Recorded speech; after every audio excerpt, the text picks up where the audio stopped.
सद्गुरुदेव की जय। ना गुरुरधिकं तत्त्वं न गुरुरधिकं तप, गुरुर्ज्ञानात् परं नास्ति तस्मै सद्गुरुवे नमः। ध्यानमूलं गुरुर्मूर्ति, पूजामूलं गुरुपदं, मंत्रमूलं गुरुर्वाक्यं, मोक्षमूलं गुरुकृपा।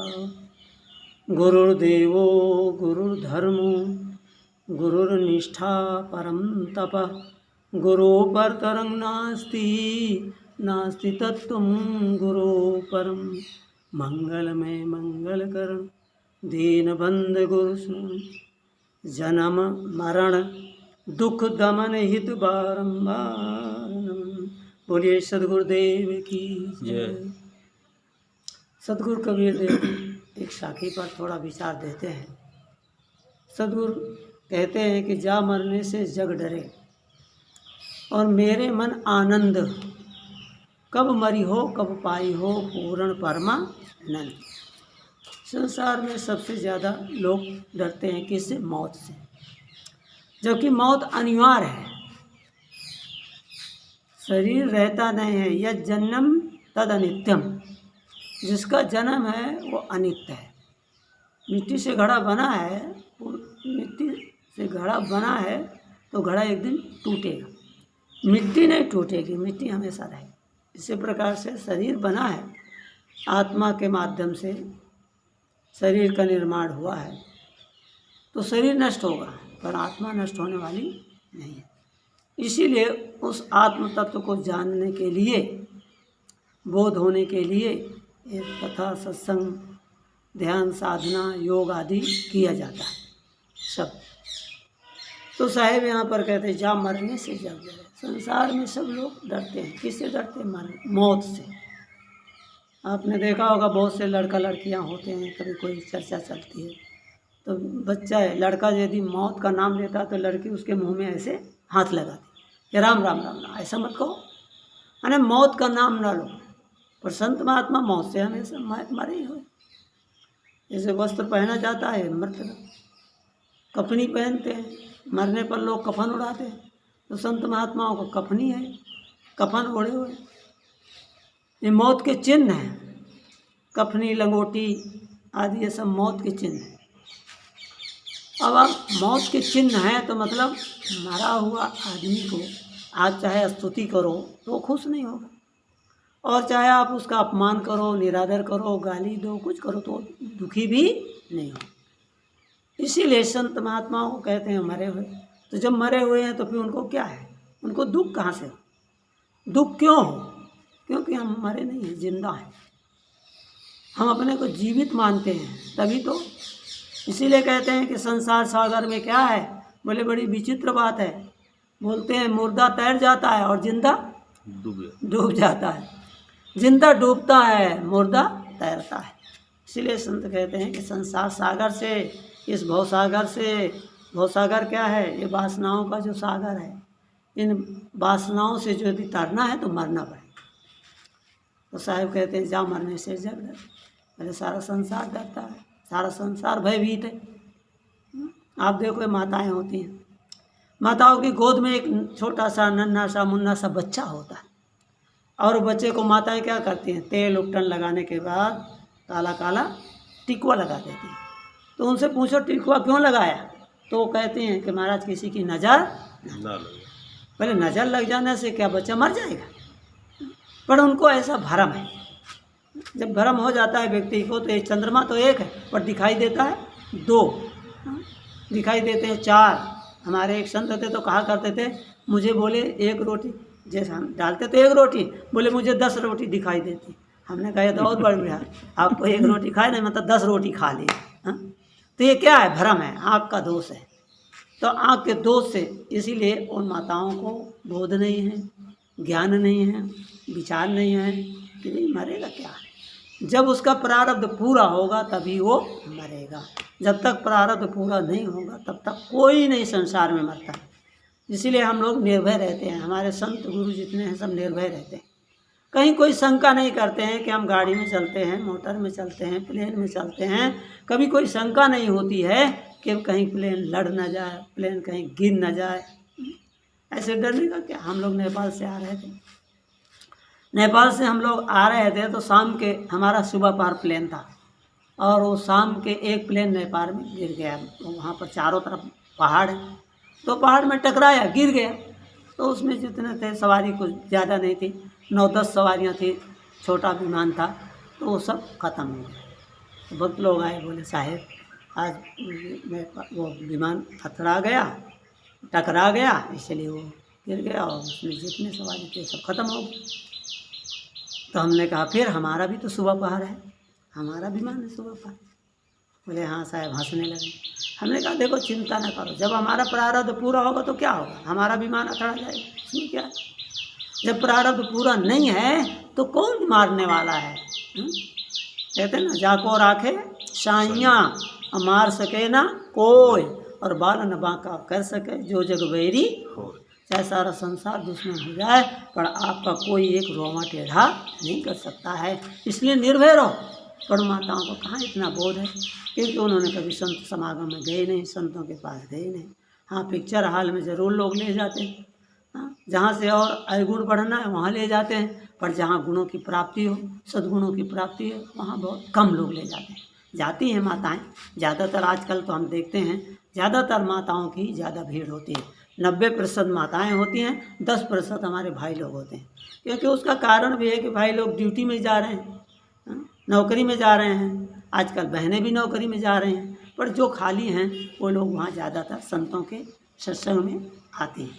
हमारे यहाँ संत साहब प्रवचन करते हैं तो हम देखते हैं टीवी में, तो पूरी माताओं की बहुत बड़ी भीड़ होती है। जितने भी और बहुत से संत हैं तो माताएं सब ज़्यादा आती हैं, परंतु बहुत बड़ा ये सौभाग्य है, बहुत अच्छी बात है कि जिससे कि उनको भी ज्ञान हो, उनके अंदर से ये भ्रम मिटे। नहीं तो ये भ्रम ऐसा है, भ्रम बढ़ाते हूँ लोक में, भ्रम बड़ा सब ठौर, कहें कबीर पुकार के तुम बसो भ्रम के ठौर। कहते हैं कि तुम भ्रम के उसमें बैठे हो, तो ये भ्रम है उनको कि किसी की नज़र लग जाएगी तो हमारा बेटा मर जाएगा। वास्तव में बेटा मरेगा नहीं। और फिर हम ऐसा भ्रम क्यों करते हैं कि किसी की नज़र, हमारी भी तो नज़र है, हाँ? पर माँ को अपने का नहीं होता, क्योंकि माँ का अपना बच्चे पर बहुत मोह है, आसक्ति है, पति पर बहुत आसक्ति है, पति पर बहुत मोह है, परिवार से बहुत मोह है, उनसे बहुत लगाव है, इसलिए उनके मन में होता है। हम कितना आप मना करो कि देवी देवता ये सब तुम्हारे बनाए हुए हैं, ये इंसान की बनाई हुई मूर्ति है, पर उसको तुम पूजते हो, हाँ? उसको तुम आराधना करते हो, उससे तुम पुत्र मांगते हो, उससे तुम धन मांगते हो, परंतु जो परमात्मा की बनाई हुई मूर्ति है उसका तुम निरादर करते हो। कितना बड़े विचित्र बात है। एक बार की ऐसी छोटी काल्पनिक कहानी है कि कुम्हार से परमात्मा ने कहा कि मेरी बनाई हुई मूर्ति को लोग आदर नहीं देते और लड़ते हैं और झगड़ते हैं, पर तुम्हारी बनाई हुई मूर्ति मंदिर में पधरा देते हैं, बैठा देते हैं और उसकी पूजा करते हैं, अर्चना करते हैं। मेरी बनाई हुई मूर्ति से लोग डंडों से लड़ाई करते हैं, झगड़ा करते हैं। इसमें क्या, क्योंकि उसका कारण है अज्ञान, ज्ञान नहीं है। जब तक ज्ञान नहीं होगा तब तक ये भ्रम जाने वाला नहीं है। इसलिए माता ऐसे भ्रम में होने के नाते वो बच्चे के वहाँ काला काला टीका लगाते हैं, बहुत माताएं लगाती हैं, हमने देखा। और दूसरी बात, लोग मकान के ऊपर भी लगा देते हैं, मकान में भी कुछ ना कुछ टांग देते हैं। हाँ, बिहार में हम गए तो देखा तो टायर ही टंगे बहुत, कोई जूता टांग देता है, कोई काली काली हंडी उसमें लगा देता है। जिससे पूछो क्यों, बोले कि नज़र ना लगे। क्या नज़र लग जाने से मकान टूट जाएगा? उनको ये विश्वास नहीं है कि जिसने इतनी अंबुजा सीमेंट लगी हुई है कंपनी की, जिस इंजीनियर ने वो मकान बनाया है, जिस टाटा की छड़ियाँ लगी हुई हैं, लोहा लंगर लगा है, हाँ, उस पर विश्वास नहीं है, और वो काली हंडी पर बहुत विश्वास है। क्यों? कि ये भ्रम है, उनको अज्ञानता से भ्रम होता है। इसीलिए संतों ने कहा कि भाई ये भ्रम है, कल्पना है, उससे कुछ होने वाला नहीं है, मकान नहीं टूटने वाला, तुम निर्भय रहो। पर लोगों को ऐसे भ्रम होता है। मिर्चा का खेत है, पर मिर्चा के खेत में भी लोग काली हंडी टांगते, बताओ। अरे मिर्चा में भला भ्रम लगे, मिर्चा में मेरी नज़र लगी। तो इसीलिए यहाँ पर साहब कहते हैं जा मरने से जग डरे। बोले भयभीत हैं लोग, भय के नाते ऐसा होता है। देवी देवता क्यों पूजते हैं, आराधना ऐसे क्यों करते हैं? वो भय कि हमारे को ऐसा ना हो जाए। जब कोई प्रकार की आपत्ति, अभी देखो कोरोना आया तो कोरोना में कितना भय, करोनवा की मूर्ति बना के लोग पूजने लगे, आरती भी करने लगे। बताओ करोनवा क्या है? करोनवा कोई वस्तु है? करोनवा आया तो बहुत अच्छा किया।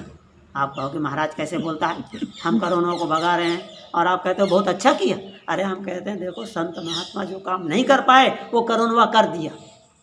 संत महात्मा कहते थे हाथ धो, सफाई रखो, स्वच्छता रखो, पवित्रता रखो, पर लोग नहीं सुनते थे। आज करोनवा के नाते सब लोग हाथ धोते हैं, सब लोग सफाई रखते हैं, सब लोग स्वच्छता रखते हैं। तो करोनवा कितनी बढ़िया बात है। करोनवा कोई ऐसी चीज़ नहीं, करोनवा तो हमें उपदेश देता है कि करो ना।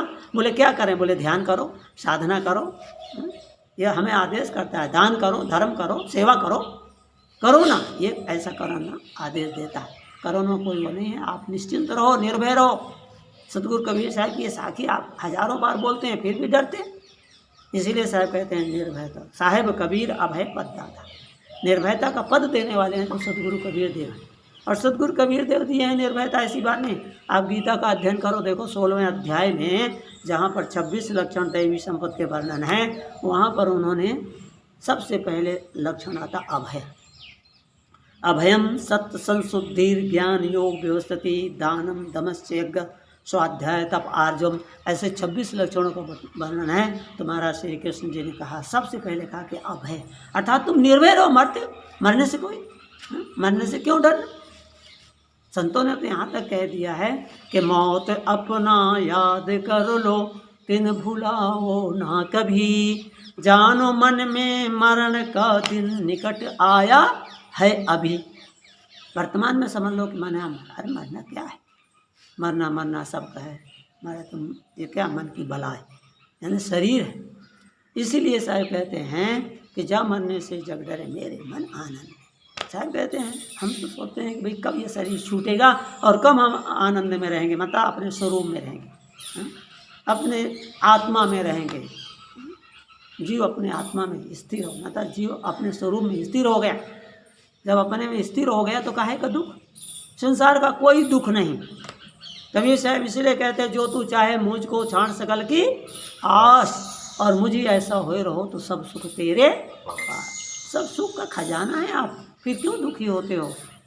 तो कहते हैं कब मेरे मन में आनंद है। साहब कहते हैं कि मैं मरने से नहीं, मुझे तो यह कि ये पंच भौतिक शरीर कब छूटे और कब मैं अपने स्वरूप में स्थिर हो जाऊं, जिससे मुझे शांति मिले। शांति ढूंढना चाहे तो शांति कहीं बाहर नहीं। सदगुरु श्री रविदास साहब जी कहते हैं कि शांति अपने में है, शांति कहीं बाहर नहीं, ये अपने स्वरूप में ही शांति है। अर्थात शांत स्वरूप ही है क्या? ये तो बतलाने के लिए कहा जाता है। आप स्वयं शांत स्वरूप हैं, आनंद स्वरूप ही हैं। आपका स्वरूप आनंद स्वरूप है, सच्चित आनंद रूप। कोई जाने नहीं, इसीलिए कहा जाता सच्चिदानंद, सच्चित आनंद स्वरूप। वो सच्चिदानंद परमात्मा कोई बाहर नहीं, आप ही हैं।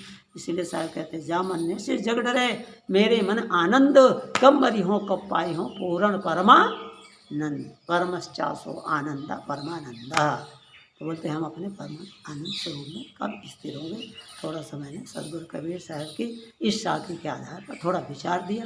आप सब बड़े ध्यान से सुने, समझें और अपने जीवन का कल्याण करें। बोलिए सदगुरुदेव की जय। साधु।